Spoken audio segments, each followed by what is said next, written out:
Hello guys, good morning to all of you.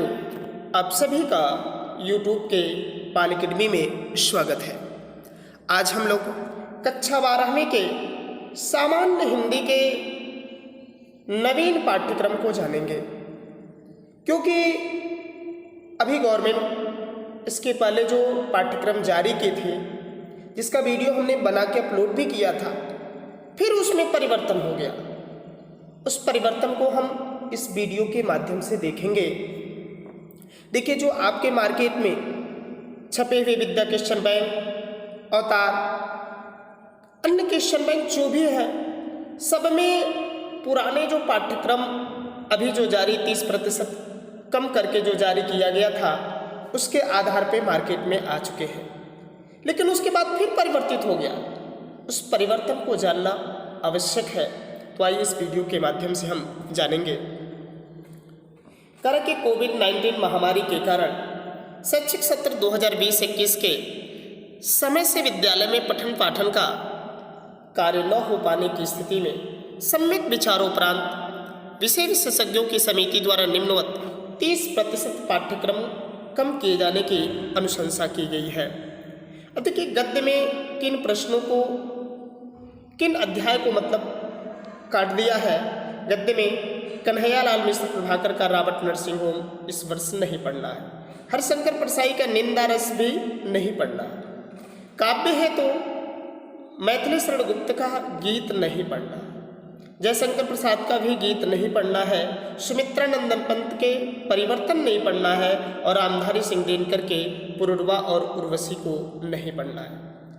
कथा साहित्य तो निर्धारित शिवानी की जो लाटी है उसे भी नहीं पढ़ना है। संस्कृत हेतु निर्धारित पाठ्यवस्तु भोजस्यदार्यम को भी इस साल नहीं पढ़ना। इसके पहले जो पाठ्यक्रम जारी किया था, आप देख भी सकते हैं, उसमें भोजस्यदार्यम को पढ़ना था। अब इस नए वाले में नहीं पढ़ना। संस्कृत व्याकरण संज्ञा में राजन, जगत और सरित को इस वर्ष नहीं पढ़ना है। सर्वनाम में सर्व इदम यद को नहीं पढ़ना है, और काव्य सौंदर्य के तत्व में भ्रांतिमान और संदेह को भी पाठ्यक्रम से हटा दिया गया है। अब देखिए कि जो हमें पढ़ना है, वह जो 70% पाठ्यक्रम में है, वह क्या क्या चीज़ें हैं। सबसे पहले दिया कि आपके जो प्रश्न पत्र का जो प्रारूप होगा, वह किस रूप का होगा, उसको सबसे पहले बताया गया है।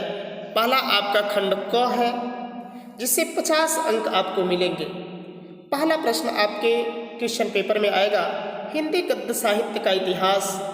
गद्य की पाठ्यपुस्तक में दिए गए पाठों पर आधारित विभिन्न कालों के युग प्रवर्तक लेख एवं उनकी रचनाओं पर वस्तुनिष्ठ प्रश्न, जो 5 आएगा, 5 अंकों का होगा। यानी आप विभिन्न कालों के प्रवर्तक जो लेखक हैं, आप में भारतेंदु हरिश्चंद्र है, भारतेंदु युग के, आचार्य महावीर प्रसाद द्विवेदी है, द्विवेदी युग के, तो इनके रचनाओं को विशेष करके भी तैयार कर लीजिए जितनी रचना है। दूसरा प्रश्न आपके क्वेश्चन पेपर में होगा, हिंदी काव्य साहित्य का विकास, विभिन्न कालों के प्रमुख कवि और उनकी कृतियों पर आधारित वस्तुनिष्ठ प्रश्न, बहुविकल्पी प्रश्न 5 ए रहेगा, जिसके लिए 5 अंक मिलेंगे। तीसरा प्रश्न होगा पाठ्यक्रम में निर्धारित गद्यांशों पर आधारित 5 प्रश्न, जिसके लिए आपको 10 अंक मिलेगा। जो पैसेज रहता, पैसेज के नीचे आपके 5 प्रश्न होंगे, उन 5 प्रश्नों के 2-2 अंक मिलेंगे, प्रत्येक के 10 अंकों के। चौथा प्रश्न होगा पाठ्यक्रम में निर्धारित पद्यांशों पर आधारित 5 प्रश्न, इसके लिए भी आपको 10 अंक मिलेंगे। थोड़ा सा जूम कर दिए। पांचवा जो प्रश्न होगा, पाठ्यक्रम में निर्धारित लेखकों का साहित्यिक परिचय एवं कृतियां शब्द सीमा 80 वर्ण में ही रहेगा, जो आपका 5 अंकों का होगा। ख है पाठ्यक्रम में निर्धारित कवियों का साहित्यिक परिचय एवं कृतियां, ये भी आपका 5 अंकों का होगा। समय सीमा दे दिया है 80 शब्दों में लिखने के लिए। छठवां है पाठ्यक्रम में निर्धारित कहानियों का सारांश एवं उद्देश्य पर आधारित, इसकी भी शब्द सीमा 80 दिया है, आपको 5 अंकों का। सातवां है पाठ्यक्रम में निर्धारित खंड काव्य की कथा वस्तु एवं प्रमुख पात्रों का चरित्र चित्रण, शब्द सीमा आपके 5 अंक। नीचे लिस्ट है आपकी कि कौन सा खंड काव्य किस जिले में पढ़ना है। इस तरह से देखिए आपके 50 अंक हो गए होंगे, 5 5 10, 20, 30, ये 40 और ये 50, यानी 50 अंक आपके खंड क से आएंगे। खंड ख से देखिए क्या क्या। 8वां प्रश्न होगा, पाठ्यक्रम में निर्धारित संस्कृत गद्य का संदर्भ सहित हिंदी में अनुवाद, जिसके लिए आपको 7 अंक मिलेंगे। ख है, पाठ्यक्रम में निर्धारित संस्कृत पद्य का संदर्भ सहित हिंदी में अनुवाद, जिसके लिए 7 अंक। और 9वां प्रश्न होगा, लोकोक्तियों मुहावरों के अर्थ एवं वाक्य प्रयोग, जिसके लिए 2 अंक। क्रम संख्या 11 एवं 12 से वस्तुनिष्ठ प्रश्न पूछे जाएंगे। 11 और 12 में ऑब्जेक्टिव टाइप प्रश्न होंगे। 10वां है संधि। संधि में दीर्घ, गूढ़, यड़, अयाद में से किन्हीं 3 संधियों से संबंधित शब्दों का संधि विच्छेद करिए, 3 अंक। इसमें आपका संधि विच्छेद करना नहीं होगा, संधि विच्छेद करके 4 विकल्प दे दिया रहेगा। उन 4 विकल्पों में जो सही होगा उसको आपको चिन्हित करना होगा। ख है, संस्कृत शब्दों में विभक्ति की पहचान, जिसके लिए 2 अंक मिलेगा। आत्मन और नामन 2 ही पढ़ना है, तो 2 को एकदम रट डालिए, 2 ही है तो दोनों एकदम अच्छे से तैयार कर लीजिए। हो सके तो अथवा माए तो 1 तो कन्फर्म में एकदम आत्मन का तैयार कर लीजिए पूरे अच्छे से। 11 का क है, शब्दों में सूक्ष्म अंतर आपके 2 अंकों के, अनेकार्थी शब्द आपके 2 अंकों के, अनेक शब्दों के लिए 1 शब्द केवल 2 रहेगा, ये भी 2 अंकों के लिए। घ है, वाक्यों में त्रुटि मार्जन, लिंग के आधार पर, वचन के आधार पर, कारक के आधार पर, काल एवं वर्तनी के आधार पर त्रुटियां, ये भी आपके 2 अंकों का मिलेगा। 12 का क है, रस में श्रृंगार, करुण, हास्य, वीर एवं शांत रस के लक्षण एवं उदाहरण, 2 अंकों के। अलंकार में शब्दालंकार में अनुप्रास, यमक, श्लेष के लक्षण एवं उदाहरण, 2 अंकों के। अर्थालंकार में उपमा, रूपक, उत्प्रेक्षा के लक्षण एवं उदाहरण, ये भी आपके मतलब 1-1 अंक का अलंकार होगा, 1 शब्दालंकार, 1 अर्थालंकार। ग है, छंद में मात्रिक छंद केवल पढ़ना है, चौपाई, दोहा, सोरठा, कुंडलिया के लक्षण एवं उदाहरण, जिसके लिए 2 अंक निर्धारित है।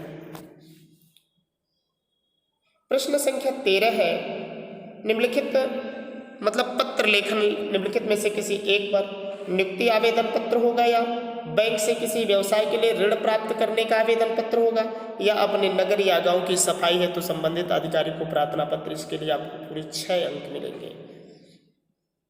14 नंबर प्रश्न है, निबंध जो आएगा, विज्ञान, वाणिज्य, शिक्षा, कृषि, सामाजिक एवं राजनीतिक चेतना पर आधारित, जनसंख्या, स्वास्थ्य, शिक्षा एवं पर्यावरण से संबंधित, पूरे 9 अंकों का। देखिए इन प्रश्नों को कभी मत छोड़िए, 15 नंबर के आते हैं। अब पाठ्य वस्तु, गद्य हेतु सामान्य हिंदी के विद्यार्थियों को क्या पाठ्य वस्तु है? वासुदेव शरण अग्रवाल का राष्ट्र का स्वरूप, डॉक्टर हजारी प्रसाद द्विवेदी का अशोक के फूल, प्रोफेसर जी सुंदर रेड्डी का भाषा और आधुनिकता, और डॉक्टर APJ अब्दुल कलाम का तेजस्वी मन के संपादित अंश। काव्य हेतु निर्धारित पाठ्य वस्तु, अयोध्या सिंह उपाध्याय हरिऔध के पवनदूतिका, मैथिली शरण गुप्त के कैकेयी का अनुताप, जो गीत नहीं पढ़ना है उनका। तीसरा जयशंकर प्रसाद का श्रद्धा मनु, इनका भी गीत था, गीत नहीं पढ़ना है। सुमित्रा नंदन पंत का नौका विहार बापू के प्रति, इनका परिवर्तन था जो हमको नहीं पढ़ना है। महादेवी वर्मा के गीत पढ़ना है। रामधारी सिंह दिनकर का अभिनव पुरुष पढ़ना है, जबकि उर्वशी और पुरुरवा नहीं पढ़ना है। 7वां है सच्चिदानंद हीरानंद वात्स्यन अज्ञे, मैंने आहुति बनकर देखा और हिरोशिमा पढ़ना है। और कथा हेतु जैनेन्द्र कुमार का ध्रुव यात्रा और फणीश्वर नाथ रेणु की पंचलाइन, और चौथा है अमरकांत का बहादुर कहानी। ये अलग अलग जिलों के लिए है, चाहे तो स्क्रीनशॉट ले सकते हैं कि किन जिलों में क्या पढ़ाया जाता है।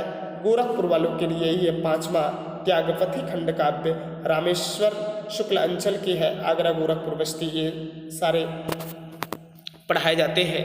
खंड ख है तो निर्धारित पाठ्य वस्तु के आत्मज्ञ एवं सर्वज्ञ। दूसरा लेसन है संस्कृत भाषा या महत्वम। चौथा है जातक कथा। 5वां है जातक कथा को काट दिया था पहले सिलेबस से, इस बार फिर इंक्लूड कर दिया गया। सुभाषित रत्नानि, महामना मालवीय, पंचशील सिद्धांत, इतने हमको पढ़ने हैं। विशिष्ट व्याकरण शब्द रूप एवं धातु रूप है। Thanks for watching the video.